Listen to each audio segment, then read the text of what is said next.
السلام عليكم ورحمة الله تعالى وبركاته.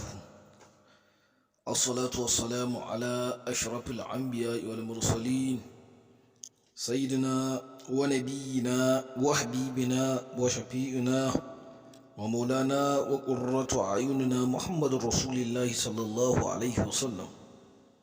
اللهم صل على سيدنا محمد الفاتح لما أغلق والكاتم لما سبق ناصر الحق بالحق والهادي إلى صراطك المستقيم وعلى آله حق قدره ومقداره العظيم. ورضي الله عن كافة أصحاب رسول الله صلى الله عليه وسلم، ولا حول ولا قوة إلا بالله العلي العظيم.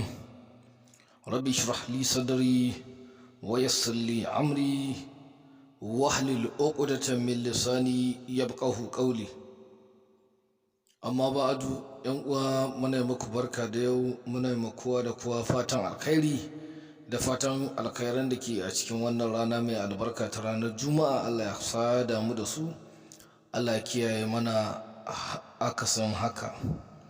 Allah ya sa mu yi ibadan mu lafiya, mu gama lafiya. Allah ya karba mana addu'o'in da muke yi da waɗanda kuma zamu. A yan uwa, kamar yadda aka sani, kamar kullum a wannan gida mai tarin albarka ana ƙoƙari domin fitowa da ainihin asrarai da sirrika. To insha Allahu, kamar kullum yau ma Allah mai kowa mai komai ya ba mu iko mun fito muku da wani muhimmin sirri. Wannan sirri ne na muhabba insha Allahu, wanda duk yake so Allah ya bashi dafa'i da jalabi, sannan kuma ya samu soyayya a wajen mutane, kuma ya rinka samun alkhairi. To insha Allahu sai ya rubuta wannan hatimi kamar yadda aka ganshi. Amma kafin ka rubuta hatimin, ana so a rubuta wa alaqaitu alayka mahabbatan minni kafa 11. Daga inda ka gama rubuta wa alaqaitu alayka mahabbatan minni kafa 11, to daga nan sai kuma ka dasa rubuta hatimi kafa 1 kamar yadda kuka ganshi. za ku sanya shi kafa 1 insha Allah. Idan ka sa hatimi shi ma kafa 1, to insha Allah sai kuma ka zo kasan hatimin shi kuma sai ka rubuta wallahu galibun ala amrihi, wallahu galibun ala amrihi, wallahu galibun ala amrihi kafa 11. Idan ka rubuta wallahu galibun ala amrihi kafa 11, to insha Allah bi iznillahi ta'ala yan uwa, to kamar da aka gani rubutu na farko ya cika.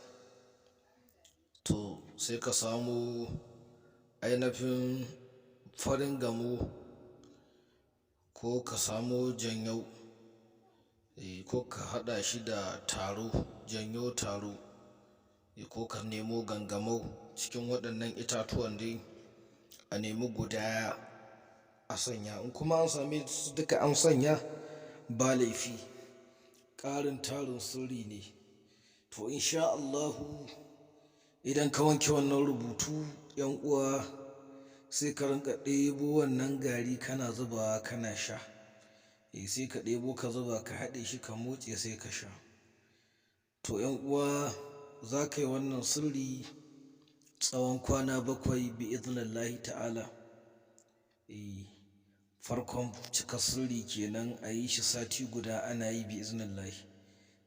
Idan aka fara Laraba, to ba za a gama ba sai ranar Laraba insha Allah. In kuma Lahadi ka fara, to ba za a gama ba sai Lahadi. In Asabar ka fara, ba za a gama ba sai Asabar. Amma ba a farawa Talata, sai dai ko aka san wannan rana, amma ba za ka yi shi a ranar Talata ba.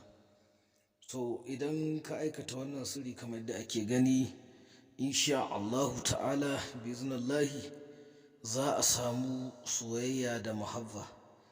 Sannan kuma sai ka rinka karanta bismillahir rahmanir rahim sai ka rinka karanta la ilma la mala wala jaha wala haula wala quwwata lil abdi wala, haka za ka rinka karanta la ilma la mala wala jaha wala haula wala quwwata lil abdi wala kafa 111 za ka yi duk rana insha Allahu.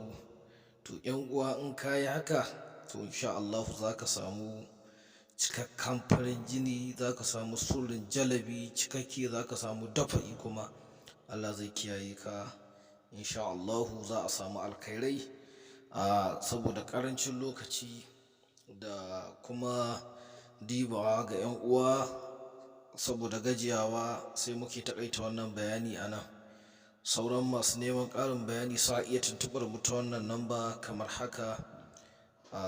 'Yan uwa sai a yi ƙoƙari a rinƙa diba sirri sosai saboda a samu sauƙin tambaya. Wani lokaci za a yi tambaya ba ma kusa. To wassalamu alaikum wa rahmatullahi ta'ala wa barakatuhu. Masha Allah.